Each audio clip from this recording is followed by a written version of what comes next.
श्रीमद भागवत महापुराण स्कंध 10 अध्याय 87 वेदस्तुती। परीक्षिताने विचारले, भगवन, ब्रह्म हे कार्य आणि कारणाच्या सर्वथैव पलीकडचे आहे। सत्व, रज आणि तम हे तिन्ही गुण त्यात नाहीतच। वाणीने किंवा मनाने सुद्धा ते सांगता येत नाही। दुसऱ्यात बाजूला सर्व श्रुतींचा विषय तर 3 गुण हाच आहे। अशा स्थितीत श्रुती निर्गुण ब्रह्माचे प्रतिपादन कसे काय करतात? श्री शुक म्हणतात, भगवंतांनी जीवांना अर्थ, धर्म, काम व मोक्ष यांच्या प्राप्तीसाठी त्यांच्या ठिकाणी बुद्धी, इंद्रिये, मन आणि प्राणांची निर्मिती केली। ब्रह्माचे प्रतिपादन करणाऱ्या उपनिषदांचे हेच ज्ञान पूर्वजांचे सुद्धा पूर्वज असलेल्या सनकादी ऋषींनी स्वीकारले। जो कोणी श्रद्धापूर्वक यांचे श्रवणमनन करतो तो सर्व उपाधींपासून मुक्त होऊन परमकल्याणस्वरूप परमात्म्याला प्राप्त होतो। याविषयी मी तुला नारायणांशी संबंधित एक कथा ऐकवितो। ती कथा म्हणजे नारद आणि नारायण ऋषींचा संवाद होय। भगवंतांचे भक्त नारद एकदा निरनिराळ्या लोकांमध्ये फिरत फिरत सनातन ऋषी भगवान नारायणांचे दर्शन घेण्यासाठी बदरिकाश्रमात गेले। मनुष्यमात्राचे लौकिक कल्याण आणि त्यांना मोक्षप्राप्ती व्हावी म्हणून भगवान नारायण या भारतवर्षामध्ये या कल्पाच्या सुरुवातीपासूनच धर्म, ज्ञान आणि संयम धारण करून तपश्चर्या करीत आहेत। परीक्षिता, एके दिवशी ते कलाप ग्रामवासी सिद्ध ऋषींच्या बरोबर बसले होते। त्यावेळी नारदांनी त्यांना प्रणाम करून हाच प्रश्न विचारला होता। भगवान नारायणांनी सर्व ऋषी ऐकत असता जनलोकांमध्ये राहणाऱ्या पूर्वीच्या लोकांचा जो ब्रह्मविचार झाला होता तो नारदांना सांगितला। भगवान नारायण म्हणाले, नारदमुने, पूर्वी एकदा जनलोकांमध्ये राहणारे ब्रह्मदेवाचे मानसपुत्र नैष्ठिक ब्रह्मचारी सनक, सनंदन, सनातन इत्यादी ऋषींचे ब्रह्मसत्र, ब्रह्मविषयक चर्चासत्र झाले होते। त्यावेळी तू माझ्या श्वेताद्वीपाधिपती अनिरुद्धांचे दर्शन घेण्यासाठी श्वेताद्वीपाकडे गेला होतास। त्यावेळी तेथे ज्या ब्रह्माच्या विषयात श्रुती मौन धारण करतात त्या संबंधी अतिसुंदर चर्चा झाली होती। जो तू मला आता विचारलास तोच प्रश्न त्यावेळी तेथे उपस्थित केला गेला होता। सनक, सनंदन, सनातन आणि सनतकुमार हे 4ही भाऊ शास्त्रीय ज्ञान, तपश्चर्या आणि स्वभाव याबाबतीत समान आहेत। त्यांना शत्रू, मित्र आणि उदासीन एकसारखेच वाटतात। त्यांनी आपल्यापैकी सनंदन यांना वक्ता म्हणून नियुक्त केले आणि अन्य भाऊ श्रोते झाले। सनंदन म्हणाले, पहाट झोप घेत असलेल्या सम्राटाला जागे करण्यासाठी जसे त्याचे नोकर भाट त्याच्याजवळ येतात आणि त्याचे पराक्रम व सुयशाचे गायन करून त्याला जागे करतात, त्याचप्रमाणे जेव्हा परमात्मा आपणच निर्माण केलेल्या संपूर्ण जगाला आपल्यामध्ये लीन करून आपल्या शक्तींसहित झोपी जातो तेव्हा प्रलयाच्या शेवटी श्रुती त्यांचे प्रतिपादन करणाऱ्या वचनांनी त्यांना जागे करतात। श्रुती म्हणतात, ज्यांना कोणी जिंकू शकत नाही अशा हे प्रभो, आपला जय जयकार असो, जय जयकार असो। आपण स्वभाव सर्व ऐश्वर्यांनी परिपूर्ण आहात, म्हणून चराचर जीवांच्या आनंदामय अशा मूळ स्वरूपाला आच्छादित करून त्यांना बंधनात अडकविणाऱ्या त्रिगुणांना धारण करणाऱ्या मायेचा नाश करा। प्राण्यांमधील ज्ञानादी सर्व शक्तींना जागृत करणारे आपणच आहात। कधी आपण मायेच्या द्वारा जगाची उत्पत्ती करून सगुण रूप धारण करता तर कधी मूळ सच्चिदानंद स्वरूपात राहता। आम्ही वेद आपले असेच वर्णन करतो। ज्याप्रमाणे घटादी कार्ये मातीरूप कारणातून उत्पन्न होऊन त्यातच लय पावतात, त्याप्रमाणे ज्या आपल्यामध्येच कोणताही बदलन घडता हे सारे इंद्रियांना कळणारे विश्व ज्या आपल्यापासून उत्पन्न होऊन आपल्यातच विलीन होते आणि विश्व नसते तेव्हाही केवळ आपणच शिल्लक असता, म्हणून वेदमंत्र आणि मंत्रद्रष्टे ऋषी हे सर्व विश्व ब्रह्मच मानतात। तसेच मनाचे चिंतन असो की वाणीचे उच्चारण तेही आपल्या संबंधीच आहे असे त्यांना वाटते. कारण आपल्याशिवाय अन्य वस्तूच नाही ना. जसे माणसांनी कोठेही पाय ठेवला तरी तो पृथ्वीवर ठेवला असेच होते. मग तो लाकडावर ठेवो की दगडावर, कारण हे सर्व पदार्थ पृथ्वी स्वरूपच आहेत. म्हणूनच हे त्रिगुणात्मक माया दिसते. विवेकी लोक सर्व लोकांचे सर्व पाप नाहीसे करणाऱ्या तुमच्या कथामृतसागरात डुंबत राहून सर्व प्रकारचे पापताप नाहीसे करतात. तर मग हे पुरुषोत्तमा, ज्यांनी आत्मज्ञानाने अंतःकरणातील विकार आणि काळामुळे उत्पन्न होणारे वार्धक्यादी दोष दूर केले आहेत आणि त्यामुळे जे अखंड आनंद स्वरूप अशा आपल्या परमपदाला प्राप्त झाले आहे, त्यांचे पापताप नाहीसे होतील, यात काय शंका. हे भगवन, मनुष्य प्राणी जर तुमची सेवा करतील तरच त्यांचे जीवन सफल होय, नाहीतर त्यांचे श्वासोच्छवास म्हणजे लोहाराच्या भात्यासारखेच होत. आपल्या अनुग्रहामुळेच महत्त्व, अहंकार इत्यादी जड तत्वांनी ब्रह्मांड रचले. अन्नम्यादी 5 कोशात त्या आकाराने, परंतु त्यांच्याशी लिप्त न होता राहून आपण त्यांना चैतन्यमय केले. या 5 कोशांचा आधार असलेले ब्रह्मही आपणच आहात. किंबहुना कार्यकारणात्मक विश्वाच्याही पलीकडे असणारे व त्याच्या नाशानंतरही शिल्लक राहणारे साक्षीभूत सत्य तत्व आपणच आहात. ऋषींनी आपल्या प्राप्तीचे जे मार्ग सांगितले आहेत, त्यांपैकी मणिपूर चक्रात असणाऱ्या ब्रह्माची उपासना स्थूल दृष्टीचे साधक करतात. जेथून सर्व नाड्या शरीरभर पसरल्या आहेत, त्या हृदयात दहर ब्रह्माची उपासना आरुणी साधक करतात. हे अनंता, त्या हृदयातून सुषुम्ना नावाची जी एक नाडी तुमच्या साक्षात्काराचे श्रेष्ठ स्थान असलेल्या ब्रह्मरंध्रात गेली आहे, तेथे काही साधक तुमची उपासना करतात. या साधकांना तेथे तुमचा साक्षात्कार झाल्यानंतर पुन्हा या संसारात यावे लागत नाही. स्वतःच निर्माण केलेल्या निरनिराळ्या योनींमध्ये उपादान कारणरूपाने आपणच असून जीवरूपाने जणू प्रवेश केला आहे. अग्नी जसा लहान मोठ्या लाकडामुळे लहान मोठा वाटतो, त्याप्रमाणे त्या योनीत राहण्यामुळे आपण लहान मोठे भासता. म्हणूनच निर्मल अंतःकरण असलेले निष्काम भक्त मिथ्या असणाऱ्या या सर्व योनींत सत्य, सर्वत्र समान, एकरस असे तुमचे स्वरूप असल्याचा अनुभव घेतात. स्वतःच्या कर्माने निर्माण केलेल्या या शरीरात राहणारा कार्यकारण रहित असा जो जीवात्मा तो सर्वशक्ती संपन्न अशा आपलेच स्वरूप आहे.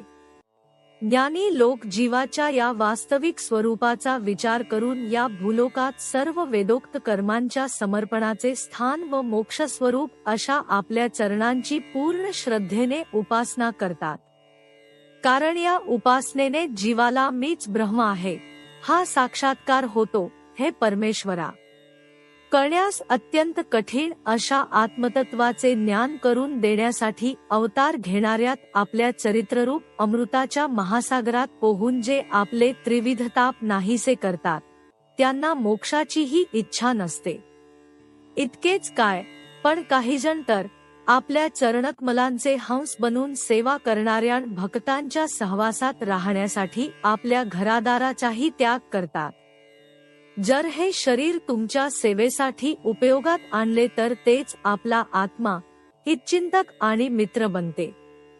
शिवाय आपणही जीवाचे हितचिंतक, मित्र व आत्मा असल्यामुळे त्याला भेटायला नेहमी उत्सुक असता. अशी सर्व सोय असूनही जीवांचे केवढे हे दुर्दैव की ते आपल्या उपासनेत रमत नाही. उलट शरीर, घरदार इत्यादी विनाशी वस्तूंत रमून स्वतःची अधोगती करून घेतात.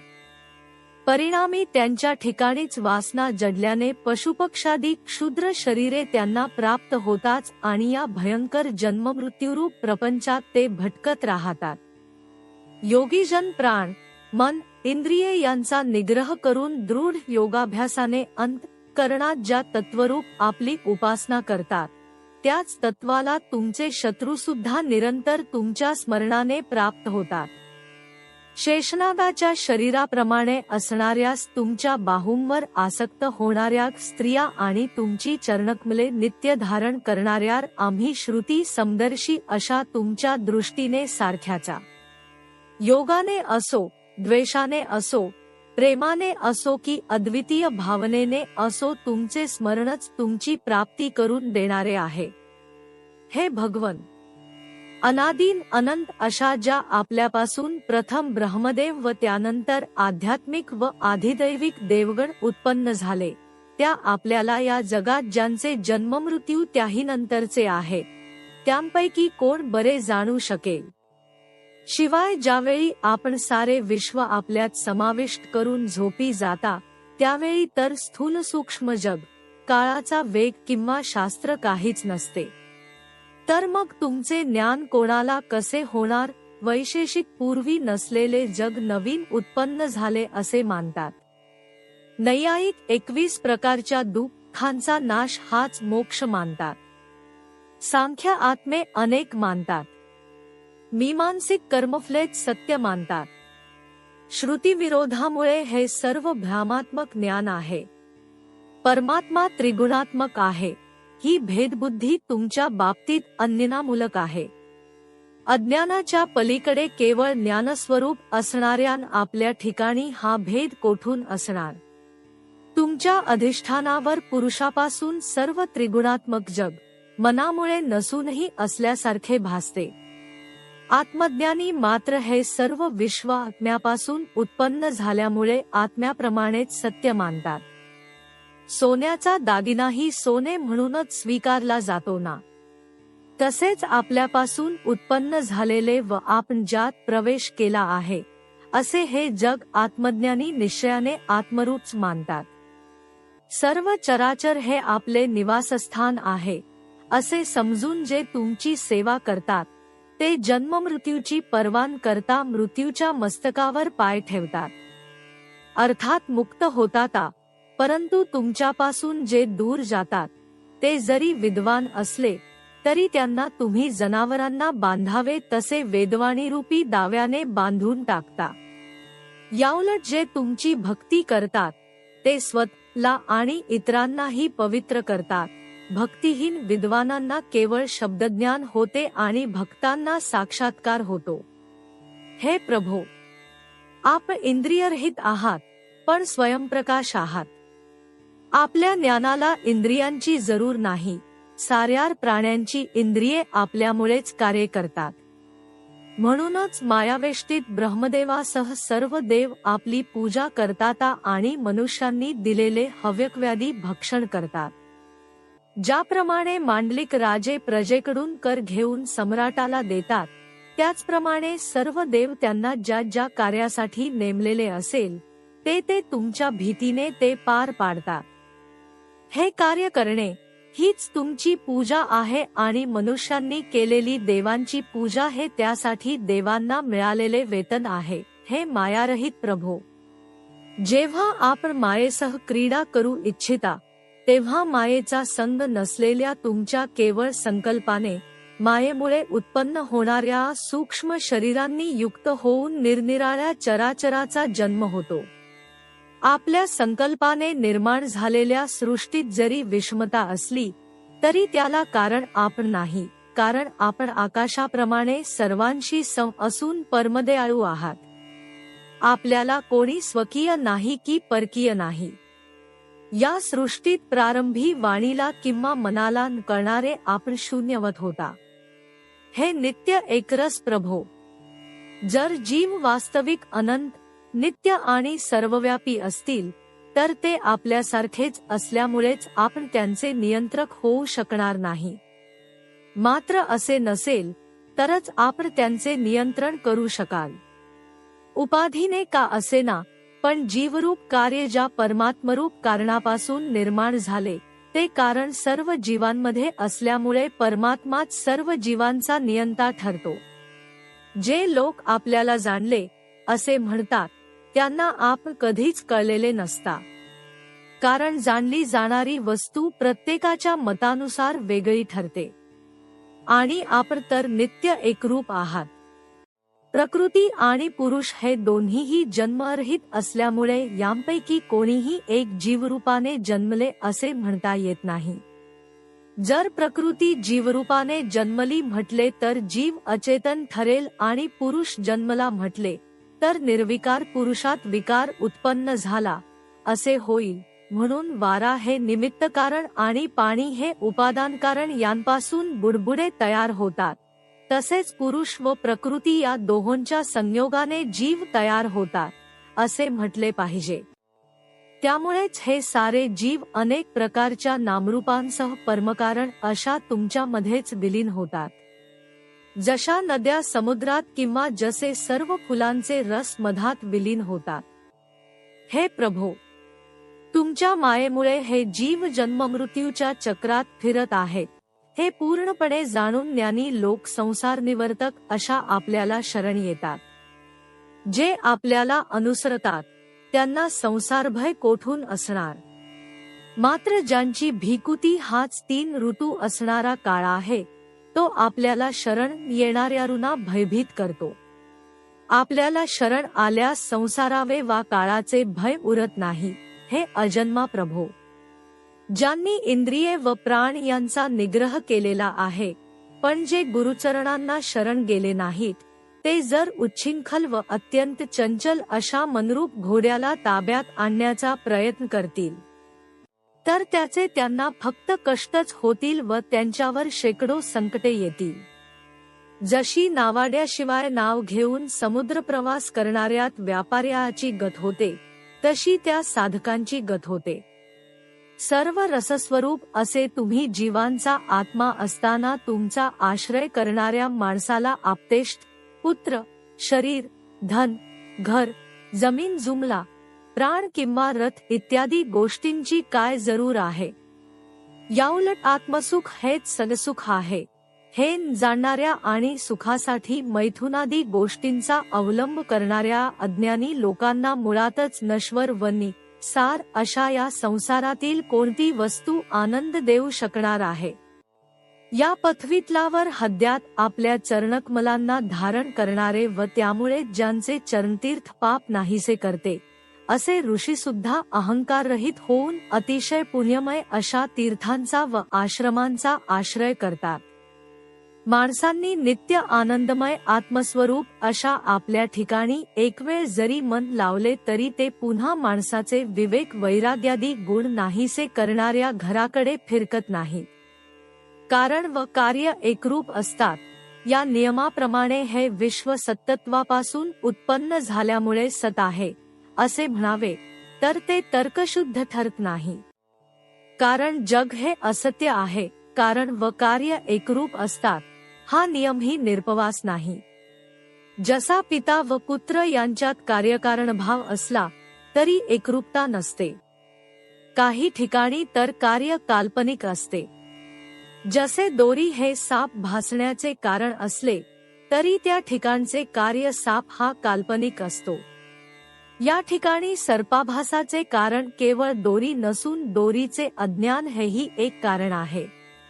याचप्रमाणे सत्तत्वाच्या ठिकाणी अज्ञानाने भासणारे हे जग असल्यामुळे ते सापाप्रमाणे मिथ्या किंवा काल्पनिक आहे. व्यवहाराच्या सिद्धीसाठी जग सत्य मानले तरी त्यामुळे काही बिघडत नाही. त्यामुळे ब्रह्माद्वैताच्या पारिमार्थिकतेला बाध येत नाही. कारण जगाची सत्ता ही व्यावहारिक सत्ता आहे आणि ही अंधपरंपरा अनादी काळापासून चालू आहे. अशा स्थितीत कर्मफल नित्य मानणारी तुमची वेदवाणी कर्मावर अत्यंत श्रद्धा ठेवणाऱ्या मंदमतींना भ्रमित करते. वास्तविक वेद कर्मफलाला नित्य मानित नाहीत तर ते आत्मज्ञानाला पात्र नसलेल्यांना कर्माकडे प्रवृत्त करण्यासाठी कर्माची लक्षणावृत्तीने प्रशंसा करतात एवढेच. हे विश्व उत्पत्तीच्या पूर्वी नव्हते आणि प्रलयानंतरही असणार नाही.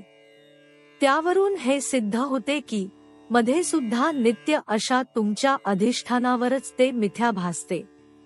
म्हणूनच माती इत्यादी कारणांपासून उत्पन्न झालेल्या घडा इत्यादी कार्यद्रव्यांची जगाला उपमा दिली जाते. घडा म्हणजे वास्तविक विशिष्ट आकार व नाव असलेली मातीच. तसेच विविध नावारूपांनी नटलेले विश्व म्हणजे एकमेवाद्वितीय परब्रह्मच.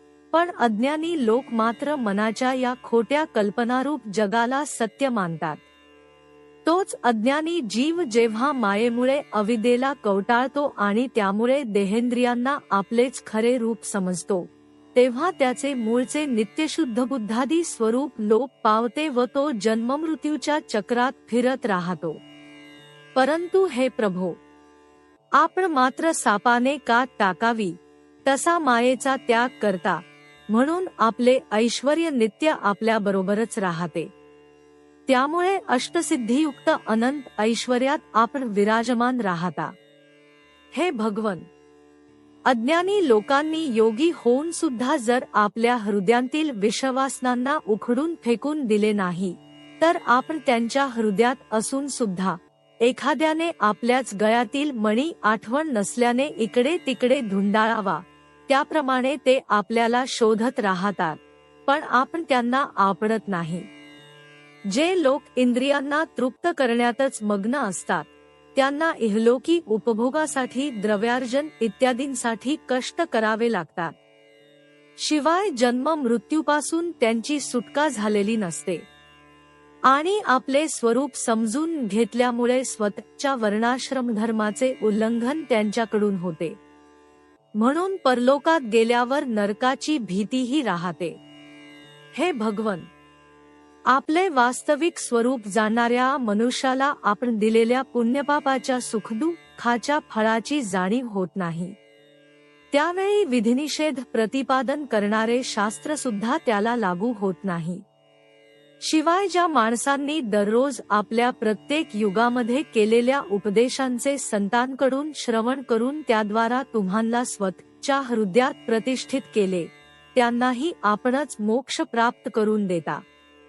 हे भगवन, स्वर्ग इत्यादी लोकांचे अधिपतीच आपला थांद लावू शकले नाहीत असे नाही, तर आपल्याला सुद्धा तो लागला नाही.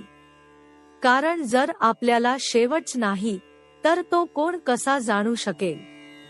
प्रभो, जसे आकाशात हवेमुळे धुळीचे अनंत कण उडातात, त्याचप्रमाणे आपल्यामध्ये कालगतीनुसार उत्तरोत्तर दसपट 7 आवरणांसहित असंख्य ब्रह्मांडे एकाच वेळी फिरत असतात.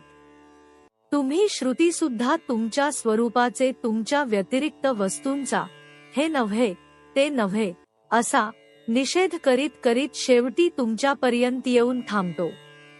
भगवान नारायण म्हणाले, अशा प्रकारे संकादी ऋषींनी आत्मा आणि ब्रह्म यांचे ऐक्य सांगणारा उपदेश ऐकून आत्मस्वरूपाला जाणले आणि ते नित्य सिद्ध असूनही या उपदेशाने कृतकृत्य होऊन त्यांनी सनंदनांची पूजा केली.